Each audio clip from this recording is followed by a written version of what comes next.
بسم اللہ الرحمن الرحیم۔ میرے معزز و محترم دوستو، السلام علیکم۔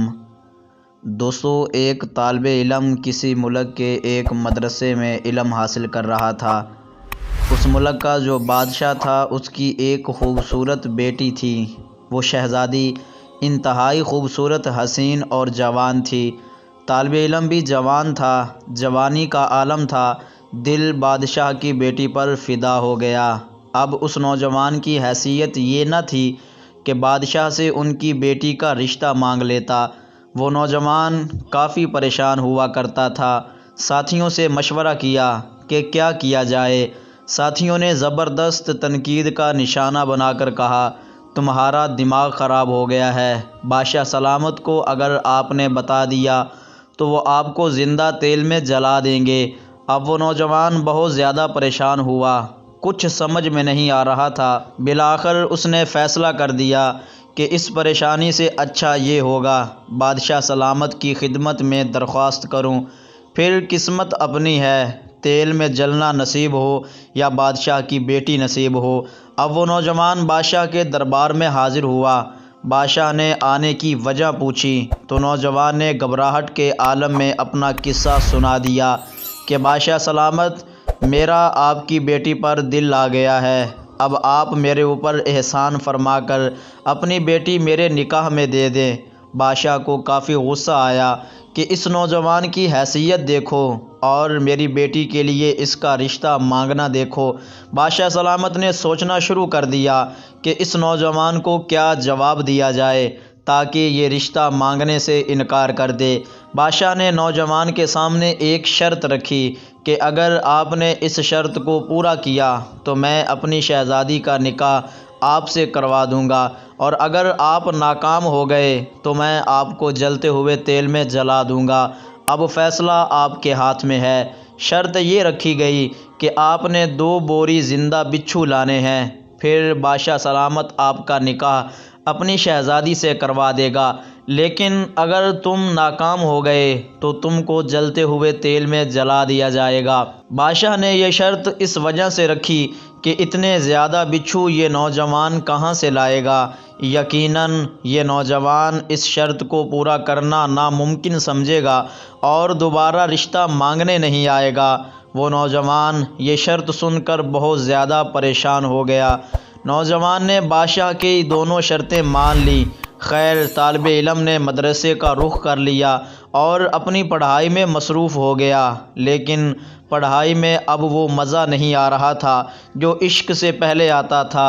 اس نوجوان کا ایک استاد تھا جو کافی دنوں سے اس پر نظر رکھ رہا تھا۔ استاد یہ دیکھ رہا تھا کہ اس نوجوان کو کیا ہو گیا ہے، ہر وقت پریشان رہتا ہے۔ ایک دن استاد نے اسے اپنے پاس بلا کر پریشان ہونے کی وجہ پوچھی۔ نوجوان نے پورا قصہ سنا دیا اور بادشاہ کی شرط سے آگاہ کر دیا۔ استاد نے نوجوان کو سمجھاتے ہوئے کہا، تم پریشان مت ہو، میں آپ کو بچھو جمع کرنے کا طریقہ بتا دوں گا۔ استاد نے کہا، شام کو میرے پاس آنا، میں آپ کو بچھو جمع کرنے کا ایک طریقہ بتا دوں گا۔ اب وہ نوجوان خوشی کے مارے شام ہونے کا انتظار کر رہا تھا۔ بالآخر شام ہو گئی اور طالب علم اپنے استاد کے پاس پہنچ گیا۔ استاد نے 2 بوریاں لانے کو کہا۔ جب نوجوان نے بوریاں لا کر استاد کے سامنے پیش کیں تو استاد نے قبرستان میں ایک قبر کا پتہ بتا کر کہا، فلاں قبر پر جاؤ، قبر سے ساری مٹی نکالو اور آخر میں جب ایک اینٹ رہ جائے تو شروع کی ایک اینٹ نکال کر بوری کا منہ سوراخ پر رکھ لو۔ جب بوری بھر جائے تو اس بوری کا منہ کسی رسی سے باندھ لو اور پھر دوسری بوری آگے کر دو، اس کے بھر جانے پر بوری کا منہ باندھ لو۔ اس کے بعد قبر کو اچھی طرح واپس بند کر دو اور بوریاں بادشاہ کے پاس لے جاؤ۔ طالب علم نے استاد کے کہنے پر اسی طرح کیا جس طرح استاد نے بتایا تھا۔ طالب علم نے بچھوؤں سے بھری ہوئی بوریاں بادشاہ کے دربار میں پیش کر دیں۔ بادشاہ بڑا حیران ہوا اور اپنے وعدے کے مطابق اپنے شہزادی طالب علم کے نکاح میں دے دی، اور طالب علم کو پاس بلا کر بچھو جمع کرنے کا راز پوچھا کہ آپ نے اتنے سارے بچھو کہاں سے جمع کر دیے؟ طالب علم نے بتایا کہ میرا ایک استاد ہے، اس نے مجھے قبرستان میں ایک قبر کا پتہ بتایا تھا اور میں نے استاد کے بتائے ہوئے طریقے کے مطابق قبر سے بوریاں بھر دیں۔ بادشاہ سلامت نے استاد کو حاضر ہونے کا حکم دیا۔ اگلے دن استاد بادشاہ کی خدمت میں حاضر ہوا۔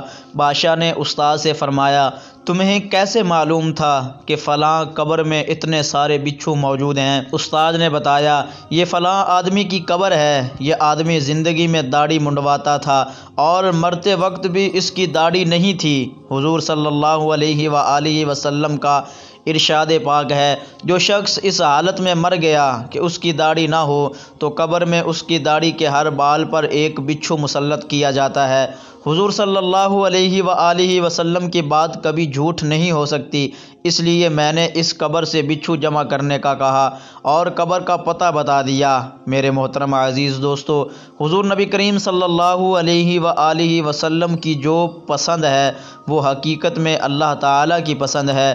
اللہ تعالیٰ ہمیں حضور نبی کریم صلی اللہ علیہ وآلہ وسلم کی مبارک سنت پر عمل کرنے کی توفیق عطا فرمائے، آمین یا رب العالمین۔ دوستو، امید ہے آپ کو ویڈیو پسند آئی ہوگی۔ اگر ویڈیو پسند آئی ہو تو ویڈیو کو لائک کیجئے، چینل کو سبسکرائب کیجئے اور اپنے دوستوں کے ساتھ شیئر ضرور کیجئے۔ شکریہ۔